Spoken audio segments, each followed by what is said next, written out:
রাতের সংবাদে আপনাকে স্বাগতম। প্রথমে জানিয়ে দিচ্ছি সংবাদ শিরোনাম। গাজায় ইসরায়েলের ড্রোন ও বিমান হামলায় 4 শিশুসহ অন্তত 22 জন নিহত হয়েছেন। হামাসের দাবি, এসব হামলার মাধ্যমে যুক্তরাষ্ট্রের মধ্যস্থতায় হওয়া যুদ্ধবিরতি চুক্তি লঙ্ঘন করছে ইসরায়েল। এদিকে তেল আবিব হুঁশিয়ারি উচ্চারণ করে বলেছে, যুক্তরাষ্ট্র হামাসকে নিরস্ত্র করতে ব্যর্থ হলে পুনরায় যুদ্ধ শুরু হবে উপত্যকায়। যুদ্ধ বন্ধে প্রস্তাবিত শান্তি চুক্তির সংঘাত অবসানের চূড়ান্ত প্রস্তাব নয় বলে জানিয়েছেন মার্কিন প্রেসিডেন্ট ডোনাল্ড ট্রাম্প। পশ্চিমা দেশগুলোর দাবি, কিয়েভের সঙ্গে আলোচনার মাধ্যমে এই প্রস্তাবে পরিবর্তন আনা প্রয়োজন। G20 সম্মেলনের ফাঁকে ইউক্রেন যুদ্ধ নিয়ে আলোচনায় এই সিদ্ধান্ত নেয় ইউরোপীয় নেতারা। এদিকে রাজনৈতিক ও কূটনৈতিক টানাপোড়েনের মাঝেই অব্যাহত রয়েছে দুদেশের পাল্টাপাল্টি হামলা। নির্বাচনের আগে অনলাইন প্রতারণা সেন্টারগুলোয় ব্যাপক অভিযান চালাচ্ছে জান্তা বাহিনী। চলমান অভিযানে গুড়িয়ে দেওয়া হয়েছে প্রায় 200 ভবন, জব্দ করা হয়েছে প্রতারণার কাজে ব্যবহৃত 2500-এর বেশি কম্পিউটার, 22,000 মোবাইল ফোন। আটক করা হয়েছে চীন, ইন্দোনেশিয়া সহ 22টি দেশের 1000-এর বেশি নাগরিককে। এদিকে 13 দিনে বিভিন্ন অঞ্চলে জান্তা ও বিদ্রোহী গোষ্ঠীগুলোর মধ্যে সংঘাতে শতাধিক সেনা নিহত হওয়ার খবর পাওয়া গেছে। পার্লামেন্ট পুনর্বহালের জোর দাবি তুলেছেন নেপালের ক্ষমতাচ্যুত প্রধানমন্ত্রী কেপি শর্মা ওলি। কাঠমান্ডুতে কমিউনিস্ট পার্টির সমাবেশে যোগ দিয়ে তিনি দেশটির প্রেসিডেন্টকে পার্লামেন্ট ভেঙে দেওয়ার সিদ্ধান্ত অবিলম্বে বাতিল করার আহ্বান জানান। চলমান রাজনৈতিক অস্থিরতার মধ্যে ওলির দেয়া এই বক্তব্য দেশটিতে নতুন সংকট সৃষ্টি করতে পারে বলে মনে করছেন বিশ্লেষকরা। এবার শুনবেন বিস্তারিত।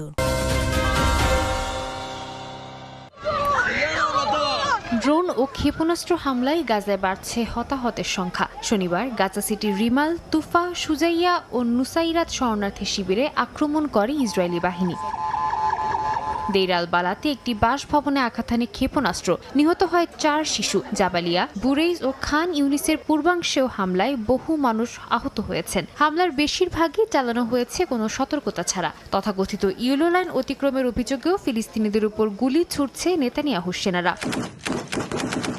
ইসরায়েলের দাবি, ইয়েলো লাইন অমান্য করে তাদের উপর হামলা চালিয়েছে ফিলিস্তিনি যোদ্ধারা। পাল্টা জবাবে রাফা অঞ্চলে 3 যোদ্ধাকে হত্যা করে তারা। এদিকে হামাস বলছে, ইসরায়েল ইয়েলো লাইন অতিক্রম করে পশ্চিম মুখে অগ্রসর হয়েছে, যা যুদ্ধবিরতির স্পষ্ট লঙ্ঘন। আন্তর্জাতিক মধ্যস্থতাকারীদের জরুরি হস্তক্ষেপের অনুরোধ জানিয়েছে হামাস। এভাবে চলতে থাকলে যুদ্ধবিরতি ভেঙে পড়বে বলে সতর্ক করেছে তারা।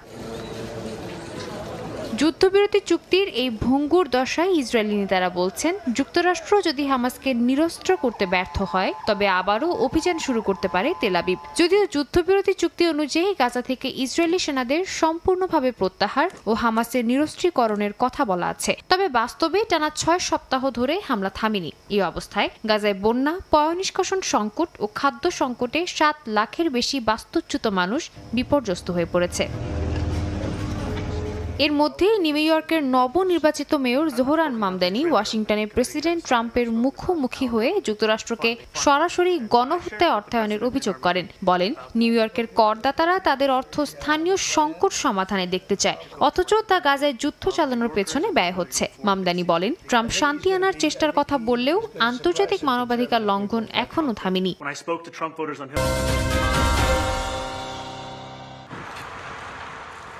পশ্চিমা দেশগুলো যখন যুদ্ধ থামাতে ব্যস্ত, তখন ইউক্রেন জুড়ে ড্রোন ও ক্ষেপণাস্ত্র হামলা চালিয়ে যাচ্ছে রুশ বাহিনী। কিয়ারসন, দিনিপ্রো, ওডেসা সহ ইউক্রেনের পূর্ব দক্ষিণাঞ্চলের বিভিন্ন এলাকায় রাশিয়ার হামলায় আবাসিক ভবন, বিদ্যুৎ কেন্দ্র ও অবকাঠামো ক্ষতিগ্রস্ত হয়। কিয়েভ জানায়, কয়েকটি শাহেদ ড্রোন ভূপাতিত করা হলেও কিছু তাদের প্রতিরক্ষা ব্যবস্থা ভেদ করে ঢুকে পড়ে, ফলে বাড়ছে হতাহতের সংখ্যা। সীমান্ত জুড়ে আর্টিলারি গোলাবর্ষণও অব্যাহত রয়েছে উভয় পক্ষের। শীতের আগমনে রুশ বাহিনী কিয়েভের জ্বালানি স্থাপনাগুলোকে প্রধান টার্গেট করায় বহু এলাকায় বিদ্যুৎ ও পানি সরবরাহ ব্যাহত হচ্ছে।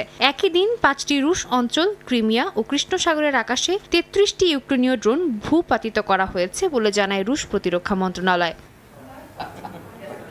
এদিকে শান্তি আলোচনায় মার্কিন সমর্থিত প্রস্তাব ঢেউ তুলেছে কূটনৈতিক অঙ্গনে। কিয়েভের মতে সার্বভৌমত্ব ও ন্যায় বিচার নিশ্চিত না হলে কোনো শান্তি দীর্ঘস্থায়ী হবে না। ইউক্রেনের ইউরোপীয় মিত্রদের দাবি মার্কিন রুশ প্রস্তাব নতুন শান্তি আলোচনার ভিত্তি হতে পারে, কিন্তু এতে এখনও অনেক পরিমার্জনা প্রয়োজন। এদিকে শুরুতে সময় বেঁধে দিয়ে চাপ সৃষ্টি করলেও এখন মার্কিন প্রেসিডেন্ট ডোনাল্ড ট্রাম্পের গলায় ভিন্ন সুর। শনিবার সাংবাদিকদের তিনি বলেন, প্রস্তাবিত শান্তি চুক্তি চূড়ান্ত প্রস্তাব নয়, তবে রুশ প্রেসিডেন্ট ভ্লাদিমির পুতিন ইঙ্গিত দিয়েছেন কিয়েভ এই পরিকল্পনা নাকচ করলে রুশ বাহিনী আরও অগ্রসর হবে। G20 সম্মেলনের ফাঁকে ইউক্রেন ইস্যুতে বৈঠকে বসেন ব্রিটিশ প্রধানমন্ত্রী কিয়ার স্টারমার, ফরাসি প্রেসিডেন্ট ইমানুয়েল ম্যাক্রো এবং জার্মান প্রেসিডেন্ট ফ্রিডরিক মেজ। এ সময় যে কোনো সমাধানই কিয়েভকে সম্পৃক্ত করার পাশাপাশি ইউক্রেনের সার্বভৌমত্ব নিশ্চিতের উপর জোর দেন তারা। পরবর্তীতে G7 ভুক্ত দেশগুলোর সঙ্গেও বৈঠক করেন তারা। এদিকে ইউক্রেনের পরবর্তী পদক্ষেপ ও শান্তি চুক্তির ভবিষ্যৎ নির্ধারণে ইউরোপীয় নেতাদের সঙ্গে একের পর এক বৈঠক করছেন ইউক্রেনীয় প্রেসিডেন্ট ভলোদিমির জেলেনস্কি। একই বিষয়ে সুইজারল্যান্ডে যুক্তরাষ্ট্রের সঙ্গে ইউক্রেনের বৈঠকের সম্ভাবনার কথা জানিয়েছেন এক ইউক্রেনীয় কর্মকর্তা।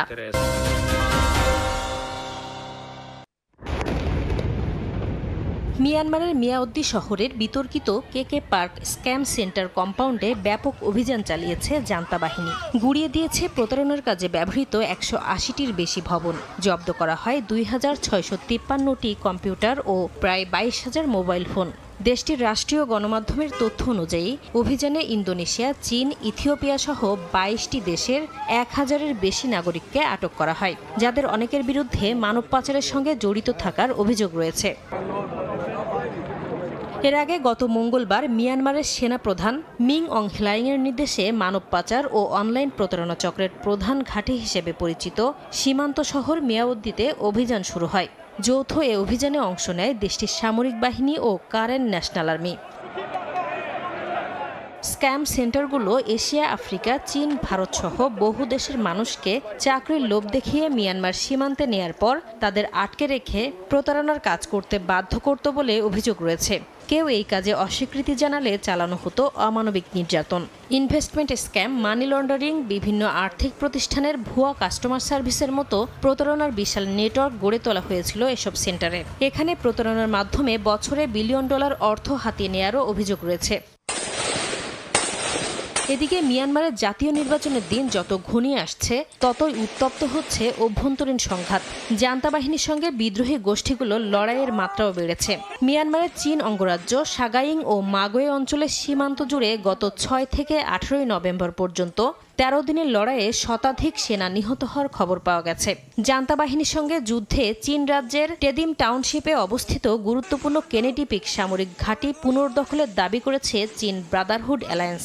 কৌশলগত গুরুত্বপূর্ণ এই ঘাঁটি ২০২৩ সালে প্রথম দখল করেছিল তারা। ২০২৫ সালে জান্তা সেনারা পুনরায় এর নিয়ন্ত্রণ নেয়। মিয়ানমারের রাখাইন রাজ্যেও জান্তা ও আরাকান আর্মির মধ্যে তীব্র সংঘর্ষ চলছে। কিয়াওকফিউ এলাকার একটি গ্রাম দখলকে কেন্দ্র করে চলমান লড়াইয়ে আরাকান আর্মি কৌশলগতভাবে এগিয়ে রয়েছে বলে জানিয়েছে সামরিক সূত্র।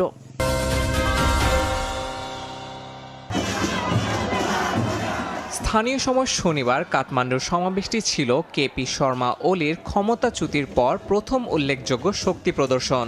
লাল পতাকায় ছেয়ে যাওয়া ভিড়ের সামনে তিনি বলেন, বর্তমান অচলাবস্থা কাটাতে একমাত্র সমাধান সংসদ পুনর্বহাল।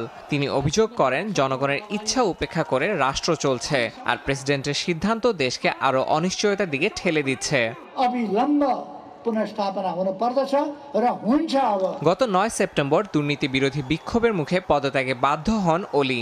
জেনজিরা কারফিউ উপেক্ষা করে রাস্তায় নামলে প্রথম দিনের সংঘর্ষে বেশ কয়েকজন নিহত হন। পুলিশের সঙ্গে ধস্তাধস্তি, টিয়ার শেল ও রাবার বুলেট নিক্ষেপ সব মিলিয়ে কয়েক ঘন্টার মধ্যে পরিস্থিতি নিয়ন্ত্রণের বাইরে চলে যায়।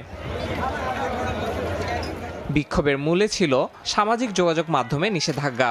সংসদ ভবনের সামনে জড়ো হওয়া বিক্ষোভকারীদের ছত্রভঙ্গ করতে বল প্রয়োগের পরই সরকার নিষেধাজ্ঞা তুলে নেয়। তরুণদের অভিযোগ, রাজনীতিক ও তাদের পরিবার বিলাসী জীবনে মত্ত, আর কর্মসংস্থানের অভাবে প্রতিদিন হাজারো তরুণ বিদেশে পাড়ি দিচ্ছেন। এই বৈপরীত্য থেকেই আন্দোলন আরও বিস্তৃত হয়। সমাবেশে উপস্থিত দলীয় নেতারা অভিযোগ করেন রাষ্ট্র এখন অচলাবস্থায় আটকে আছে। অলিও তার ভাষণে তরুণদের জাগরণকে সমর্থন জানিয়ে বলেন, তরুণদের দাবির প্রতি শ্রদ্ধা দেখাতে হবে। তার দাবি রাজনৈতিক স্থিতি ফেরাতে এবং জনগণের আস্থা পুনর্গঠনে সাংবিধানিক কাঠামো পুনরায় চালু করা ছাড়া আর কোনো পথ নেই।